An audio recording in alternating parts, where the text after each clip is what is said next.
Good morning students. आज हम देखने वाले हैं next system that is circulatory system. इससे पहले हम दो सिस्टम्स के बारे में पढ़ चुके हैं, digestive system and respiration, that is respiratory system. देखिए, हर एक सिस्टम एक दूसरे से इंटरलिंक्ड है, इंटरकनेक्टेड है। किस तरीके से?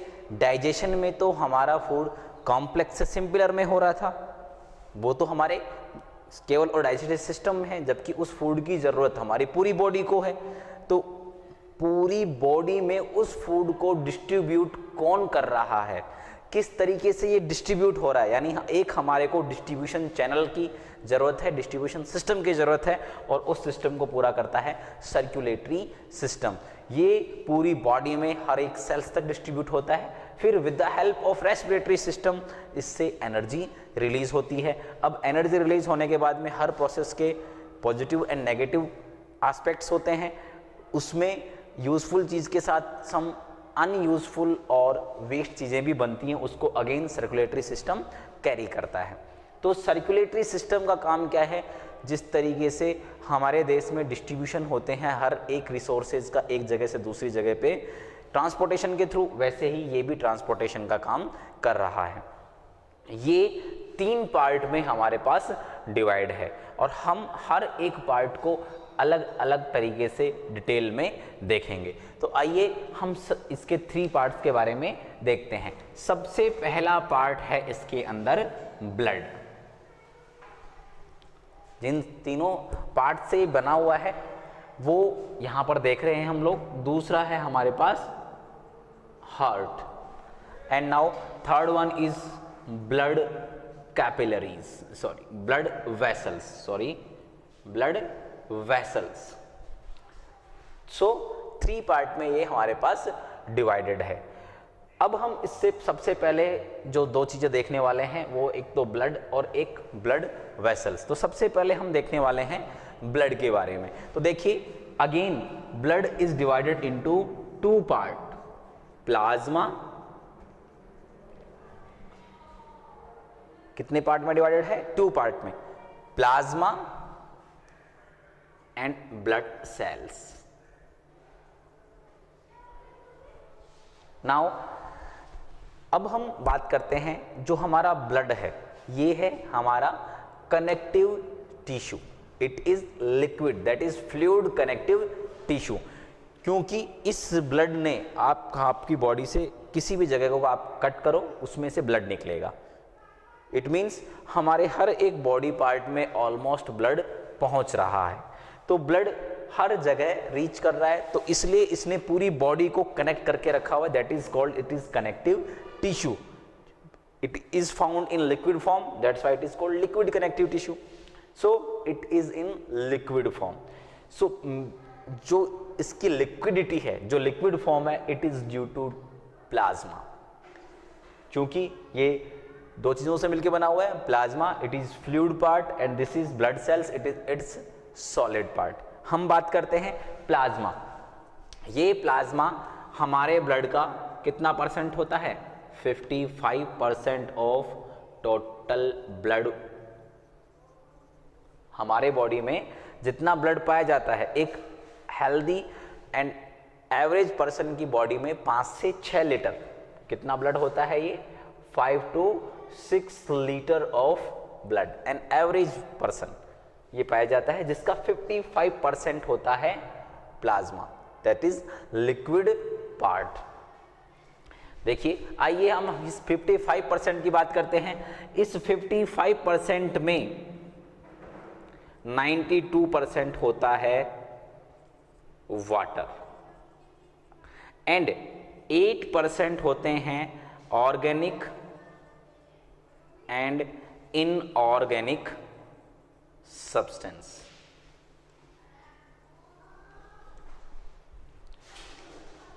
Ninety 2% water, total water, and 8% organic and inorganic substance, जिसमें अमीनो एसिड्स आ जाते हैं, जिसमें वेस्ट वगैरह ये भी आ जाते हैं जो हमारे ब्लड में होते हैं।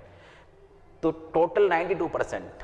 अगर हम ब्लड सेल्स को अलग कर लें और प्लाज्मा को अलग कर लें, मैंने इससे पहले वाले टॉपिक में आपको बताया था जब हम रेस्पिरेटरी सिस्टम पढ़ रहे थे कि ब्लड का कलर कैसा होता है, red. Why? Because of presence of RBC, that is RBC में क्या पाया जाता है, haemoglobin, that's why it is colour, it's colour is red. So in blood cells यानी आरबीसी के कारण इसका कलर होता है रेड। तो अगर हम प्लाज्मा और ब्लड सेल्स को सेपरेट कर लेते हैं तो जो प्लाज्मा का कलर होता है ये होता है pale in colour, pale coloured substance. किस तरह का होता है ये, पेल कलर्ड सब्सटेंस होता है ये। सो ये क्या करता है, हमारे ब्लड को लिक्विड रूप में रखता है। इसके बाद में हम बात करते हैं हमारे ब्लड सेल्स के बारे में। तो आइए ब्लड सेल्स को भी हम एक बार डिटेल में देख लेते हैं।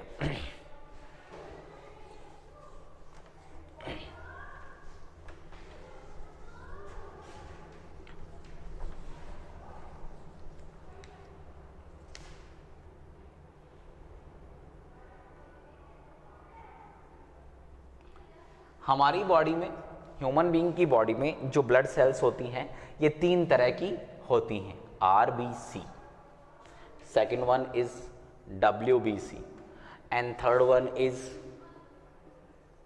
प्लेटलेट्स। आरबीसी अगर हम रेड ब्लड सेल्स, सिंपल हम रेड ब्लड सेल्स कह सकते हैं या रेड ब्लड कॉर्पोसल्स, ठीक है। तो ये क्या कहलाती हैं, रेड ब्लड सेल्स। अभी इनको रेड ब्लड सेल्स क्यों कहते हैं, क्योंकि these are red in coloured. ये कलर कैसी होती हैं, रेड कलर्ड। किस कारण, प्रेजेंस ऑफ हीमोग्लोबिन। किसके कारण होते हैं ये, हीमोग्लोबिन के कारण इनको बोला जाता है। तो आइए इसके बारे में देखते हैं। ये जो रेड ब्लड सेल्स होती हैं, मैं आपको पहले बता चुका हूं, इनका मेन काम होता है ऑक्सीजन कैरी करना। ये हमारे ब्लड के अंदर ऑक्सीजन को बाइंड करके और ब्लड के जो बॉडी के डिफरेंट पार्ट्स हैं, डिफरेंट पार्ट्स में सप्लाई करती हैं हर एक सेल्स को। तो मेन काम हो गया इसका ऑक्सीजन को कैरी करना एक जगह से दूसरी जगह पे, यानी लंग्स से लेकर पूरी बॉडी के अंदर ऑक्सीजन को सप्लाई करती हैं।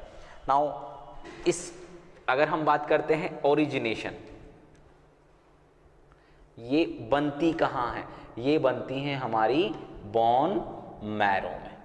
किसमें बनती हैं, हमारे बोन मैरो में। जो हमारी बोन्स होती हैं उनके बीच में अगर हम उसको काटते हैं तो उनके बीच में एक पेस्ट लाइक सब्सटेंस है जिसको हम बोलते हैं बोन मैरो। तो इनकी प्रोडक्शन साइट है बोन मैरो। बोन मैरो के अंदर ये प्रोड्यूस होती हैं और इनका लाइफ स्पैन होता है 120 डेज, यानी आज अगर ये बनती है तो ये ऑलमोस्ट लगभग 120 दिन तक चलती है, उसके बाद में ये खत्म हो जाती हैं। तो हम बात करते हैं डेली, तो ऑलमोस्ट डेली रूटीन में लगभग मिलियंस, हम ये बात करेंगे हजार में नहीं, 2000 में नहीं, मिलियंस की संख्या में ये बनती हैं और डेली खत्म होती रहती हैं। एक हेल्दी पर्सन के अंदर अगर हम बात करते हैं इनकी क्वांटिटी, तो वो होती है 4 से लेकर 6 मिलियन पर क्यूबिक मिलीमीटर ऑफ ब्लड। ये इनकी मात्रा होती है हर एक हेल्दी पर्सन के बॉडी के अंदर। तो आइए अब हम सेकंड वन देखते हैं, WBC। इनको बोलते हैं हम लोग वाइट ब्लड सेल्स। ये कहलाती हैं वाइट ब्लड सेल्स। तो आइए वाइट ब्लड सेल्स के बारे में भी हम देखते हैं। देखिए, जो इनकी क्वांटिटी होती है उसके कंपैरिजन में WBC की जो क्वांटिटी होती है वो बहुत कम होती है, यानी अगर हम बात करें कि WBC की जो नंबर है, जो इनकी संख्या है वो कम होती है RBC के कंपैरिजन में। इनकी शेप, और इनकी शेप की अगर हम बात कर लें तो शेप के बारे में हम बात करते हैं तो ये होती हैं कॉनकेव, ओवल शेप में होती हैं, और ये होती हैं स्फेरिकल। कलर, क्योंकि इनका कलर वाइट होता है, यहाँ पे कोई कलर पिगमेंट नहीं है। इस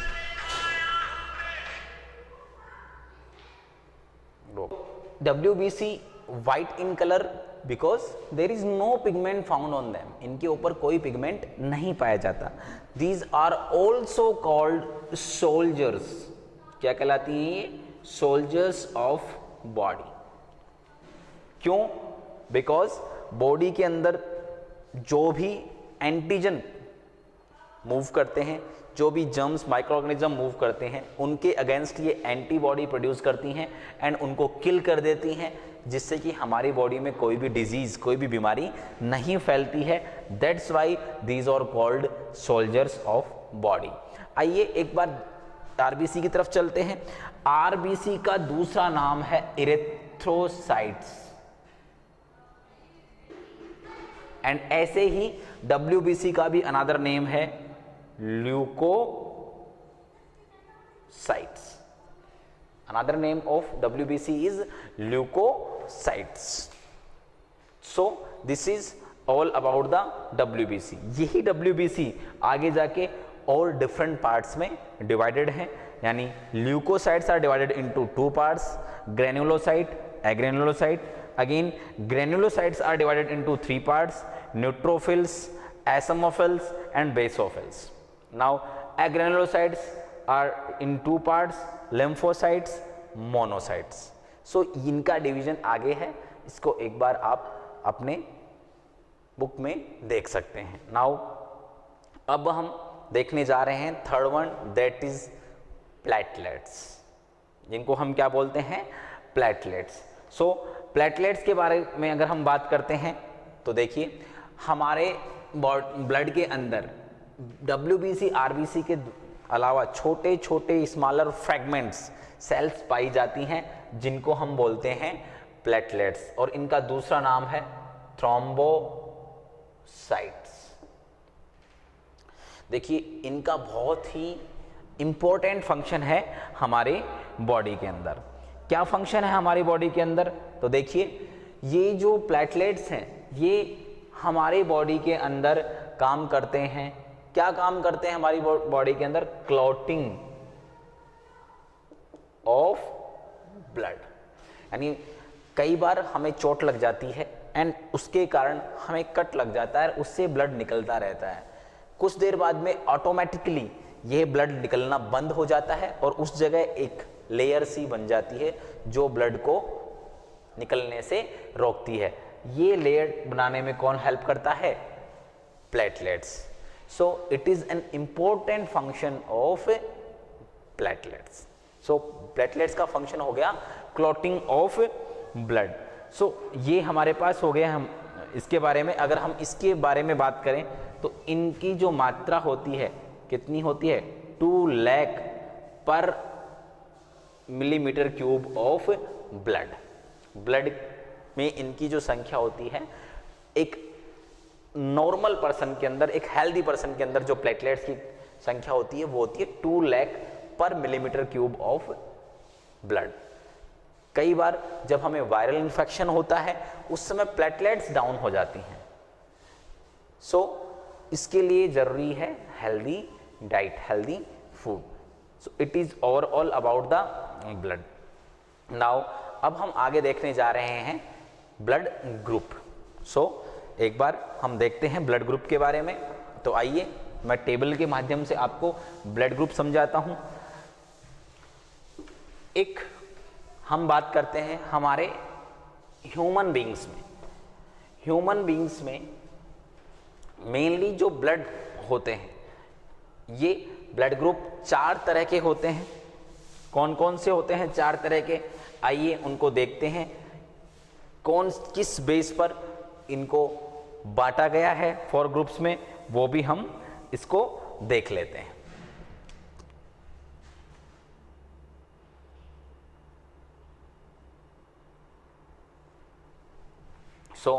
सबसे पहले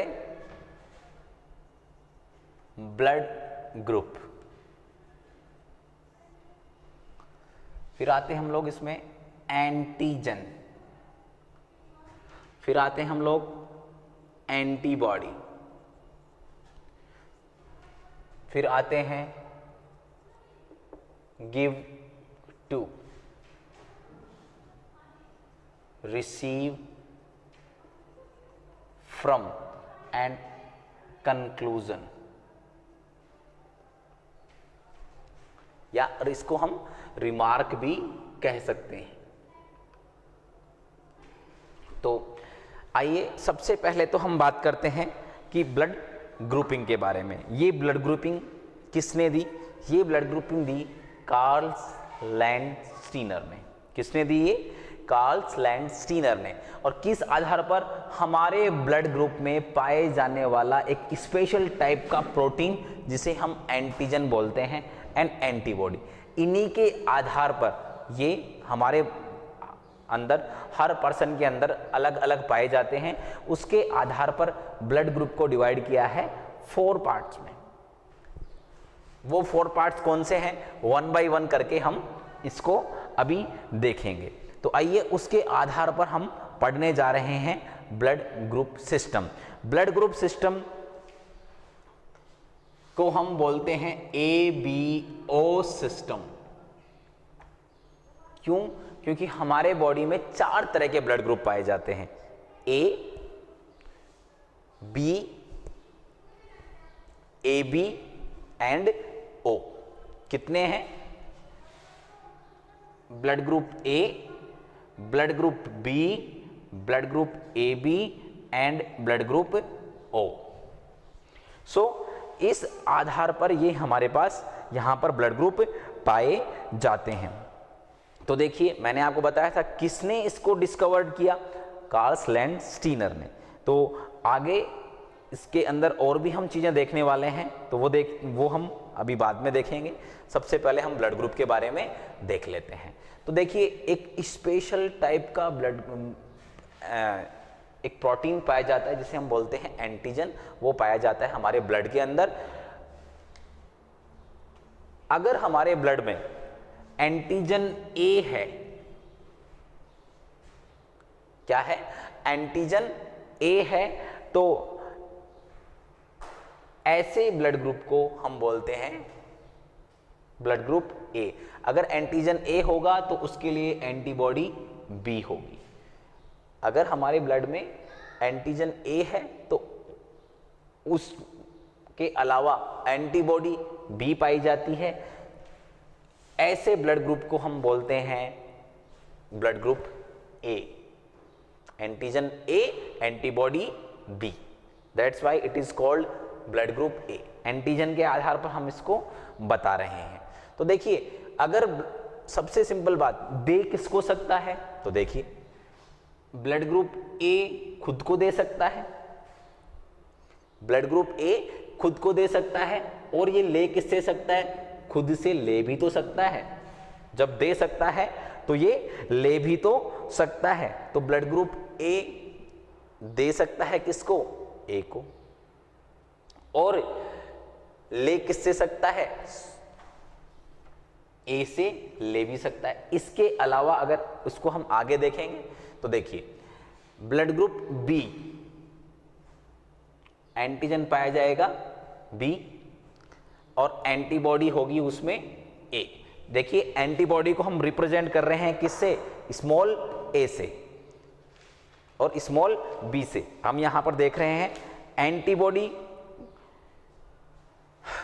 को हम रिप्रेजेंट कर रहे हैं स्मॉलर अल्फाबेट से एंड एंटीजन को रिप्रेजेंट कर रहे हैं हम लोग कैपिटल लेटर से, कैपिटल अल्फाबेट से। अब देखिए, इसमें एंटीजन पाया गया बी और एंटीबॉडी ए। देखिए, एंटीजन ए का हम बात करें, एंटीजन ए का हम एक तरीके से कह सकते हैं कि एनिमी या काउंटर पार्ट है एंटीबॉडी ए।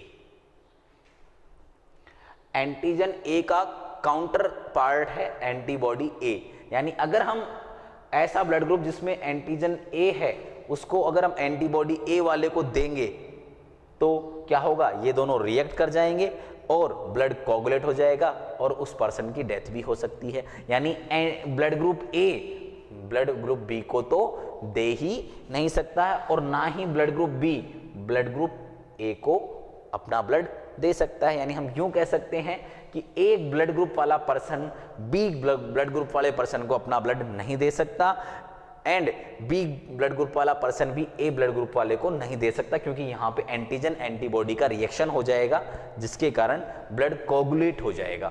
सो हम ये कह सकते हैं कि ए वाला बी वाला भी किसको दे सकता है, बी को दे सकता है और ले भी किससे सकता है, बी से ही ले सकता है। तो आइए अब आगे चलते हैं। अब हमारे पास ब्लड ग्रुप थर्ड वन जो हमारे पास ब्लड ग्रुप है वो है ब्लड ग्रुप ए बी। तो इसमें एंटीजन ए भी होता है और एंटीजन बी भी होता है एंड इसमें कोई भी एंटीबॉडी नहीं होती। क्या नहीं होती, कोई भी एंटीबॉडी नहीं होती। जब इसमें एंटीबॉडी नहीं है तो ये ब्लड किससे ले सकता है, ए से भी ले सकता है। एंटीबॉडी है ही नहीं तो ये ब्लड बी से भी ले सकता है एंड खुद से तो ये ले ही सकता है। तो देखिए किस किस से ले रहा है, ए से भी ले रहा है, तो इसका मतलब ए ब्लड किसको दे सकता है, ए को भी दे सकता है और ए बी को भी दे सकता है। बी से भी ले रहा है, इसका मतलब ब्लड बी जो ब्लड ग्रुप बी वाला पर्सन है ब्लड किसको दे सकता है, बी वाले को भी दे सकता है और ए बी वाले को भी दे सकता है। यहीं पे हम बात कर रहे हैं सीधे। तो इसका मतलब ये किस किस से ले सकता है, इनसे ले सकता है और दे किसको सकता है, ए बी वाला खुद को ही दे सकता है। केवल और केवल ए बी वाला दे किसको सकता है, केवल और केवल ए बी वाले को ही दे सकता है। लास्ट वन है हमारे पास ब्लड ग्रुप ओ।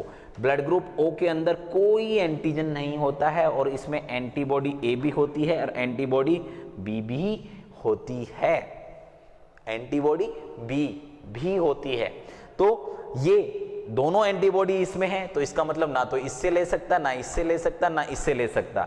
ये केवल और केवल किससे ले सकता है, खुद से ले सकता है। यानी ऐसा पर्सन जिसका ब्लड ग्रुप ओ है वो किससे ले सकता है, केवल और केवल खुद से ले सकता है।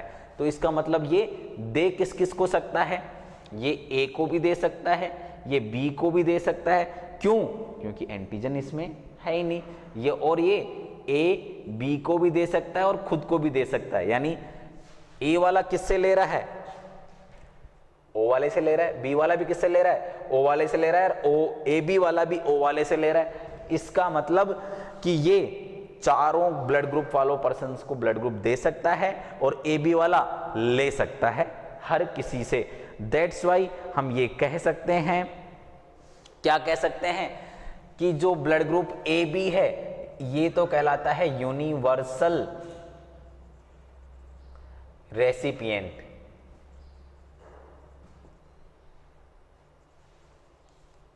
एंड जो ब्लड ग्रुप ओ है वो कहलाता है यूनिवर्सल डोनर। एक तो हो गया यूनिवर्सल रेसिपिएंट और एक हो गया यूनिवर्सल डोनर। तो क्वेश्चन आता है एग्जाम में, which blood group is known as universal donor, O, and which group blood group is known as universal recipient, तो आता है हमारे पास ए बी। तो इस तरीके से ये चारों ब्लड ग्रुप हमारे बॉडी में पाए जाते हैं।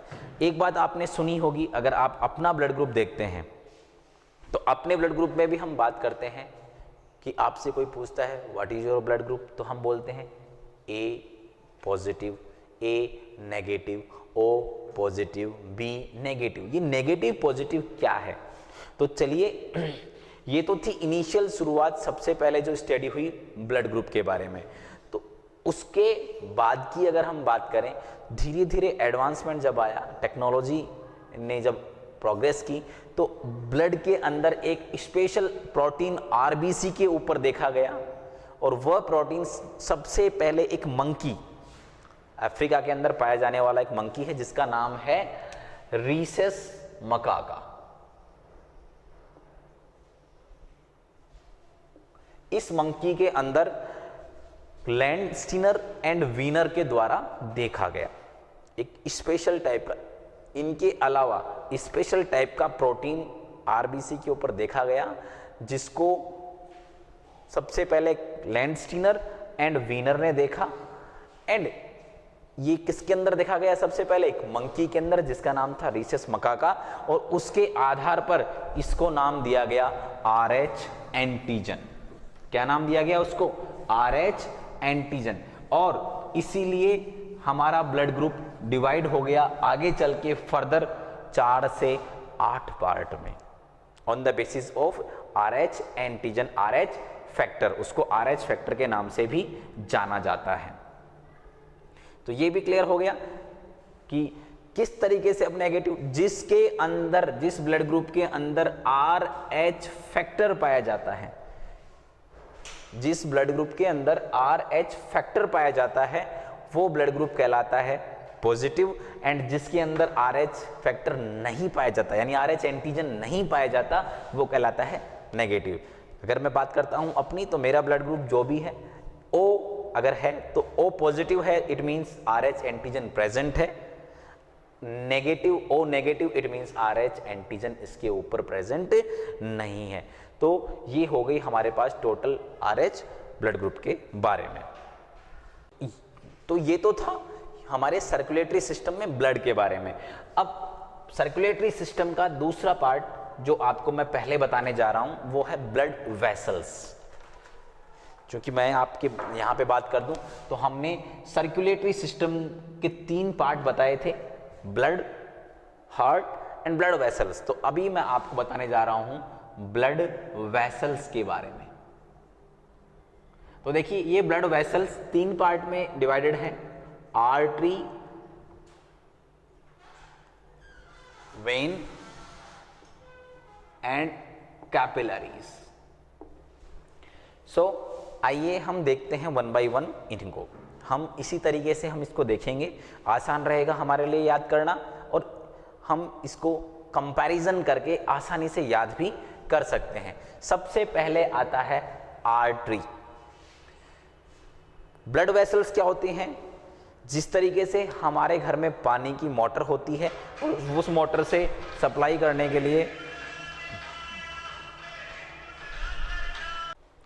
तो आर्टरीज के बारे में बात कर रहे थे हम लोग अभी।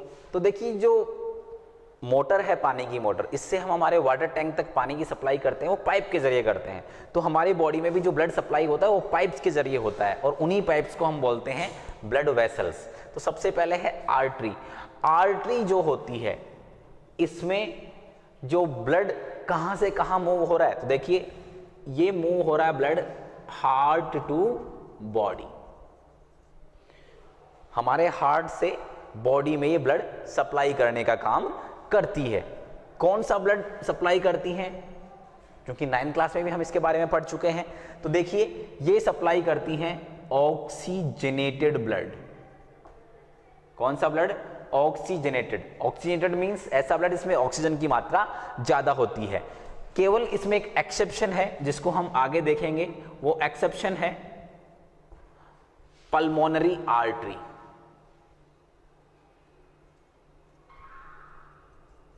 पल्मोनरी आर्टरी, ये केवल एक आर्टरी ऐसी है जो डीऑक्सीजनेटेड ब्लड सप्लाई करती है। इसके अलावा जितने भी आर्टरीज हैं वो ऑक्सीजनेटेड ब्लड सप्लाई करती हैं। वेन्स के बारे में बात करते हैं, just reverse of it.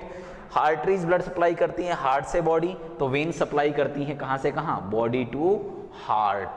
And कैसा ब्लड सप्लाई करती हैं ये?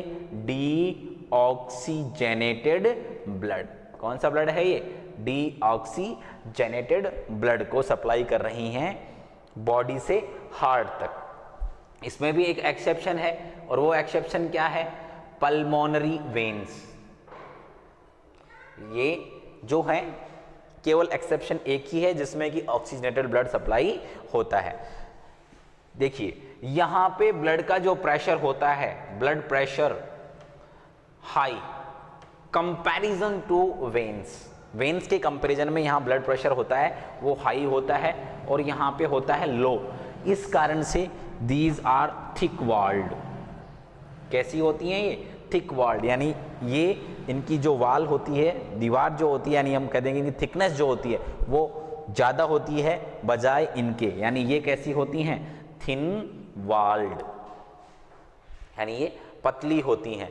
क्योंकि ब्लड जब पंप होता है हार्ट से बॉडी में तो उस समय उसका प्रेशर ज़्यादा होता है, इसलिए ये होती हैं थिक वॉल्ड, ये होती हैं थिन वॉल्ड। एक और अंतर है यहाँ पे, इनमें वाल्व प्रेजेंट होते हैं, क्योंकि बॉडी से हार्ट यानी ऊपर की तरफ अगेंस्ट ग्रेविटी वर्क कर रहा है हमारा सिस्टम, तो अब ग्रेविटी के अगेंस्ट जब वर्क कर रहा है तो ये वाल्व जरूरी हैं।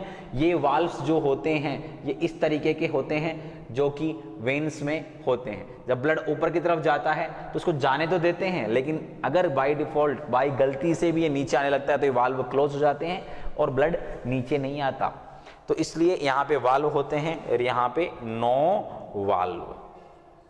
सो ये हमारे पास हो गया आर्टरीज एंड वेन्स के बारे में। आर्टरीज ऑक्सीजनेटेड ब्लड को हार्ट से बॉडी में, और वेन्स बॉडी से हार्ट में डीऑक्सीजनेटेड ब्लड को सप्लाई करती हैं। बच गया कैपिलरीज, एक छोटा सा आ गया हमारे पास यहाँ पे टर्म है कैपिलरीज।